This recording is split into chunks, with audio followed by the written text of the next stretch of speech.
With the sun rising here at Maidan Race Club, Neil Morrice, great to have a chat with you about probably the strongest race in the whole card, the mile-and-a-half Shima Classic. Absolutely, Andrew. Everyone seems to be targeting this race as the big one, stronger than the Dubai World Cup in many ways, even though the Americans have come back in full force with 3 runners in that. And I've been talking to a guy just now who's very au fait with the Japanese contingent, and having digested what he told me, it really does seem that the race is even more strong than I thought when I walked out here onto the track this morning. So it is an absolute sizzler. Well, obviously we're familiar with the form of the English horses through, Ascot and various other races, the Juddmonte. William Haggas obviously represented by Dubai Honour, who's got a very respectable merit rating, if you want to put it that way. And he said obviously Alain Kerr has to step up a little bit, but he is a very nice horse. Yeah, James Doyle is riding Dubai Honour. Dubai Honour put together a very impressive sequence of wins at Group 2.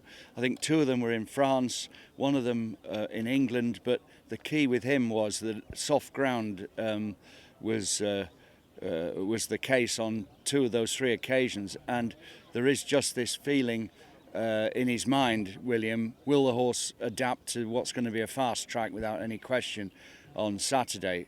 Apparently he's got typical soft ground horse feet. They're absolutely huge, but he did run all right on fast ground when he went to Hong Kong in the Vars. So I think he's keeping his hopes on that evidence that the horse will go on the ground, that Dubai Honour.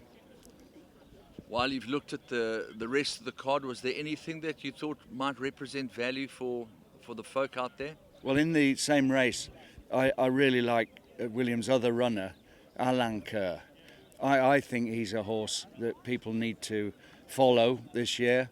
I love the form that he showed when he beat Adayar, who of course went on to win the Derby and the King George in the classic trial at Sandown just under a year ago, and he then progressed. He was second in the Champion Stakes.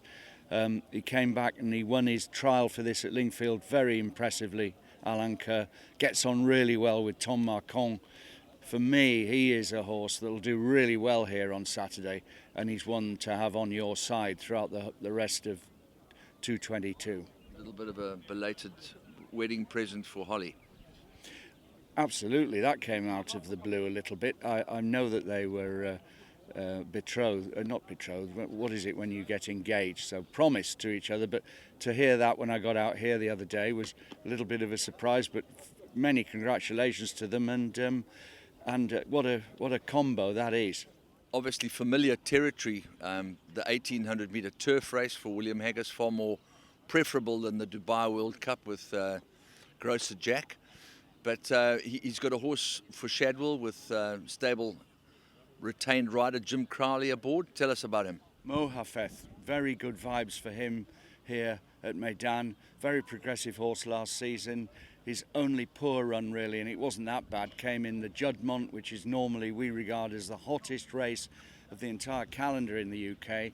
And it did transpire that this horse had an issue to do with his tackle, if that's a right way of explaining that. And he had an operation to remove a testicle, which has worked, and he is training really well. I know that before he left Newmarket, he put in a very, very impressive piece of work with Jim Crowley, and I really like him in the turf.